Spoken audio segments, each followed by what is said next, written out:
La faula va, la faula ve i dels 40 sèniors d'en Ramon Besora us parlaré. En Ramon Besora és mestre, escriptor, editor i mestre de mestres. Es veu que això de la poesia ja li agradava de ben jove i, sent mestre, un dia va agafar tots els alumnes que tenia i en un autocar se'n van anar a veure amb Miquel Martí i Pol.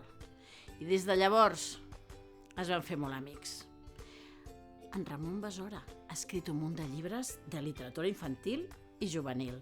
Ha escrit poemes, molts poemaris, perquè ell diu que si a un infant el deixes escriure poesia, segur que te n'escriurà més.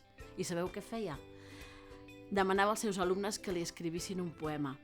Llavors, s'aprenia un d'aquests poemes i l'endemà l'escrivia a la pissarra. Així era ben segur que el següent dia aquell alumne en portaria un altre de poema. Sí, i de poema en poema, encantat amb Miquel Martí i Pol va voler fer-li un homenatge i va escriure un llibre on hi ha un poema que és com el de l'Oreneta, de Miquel Martí i Pol. Un poema.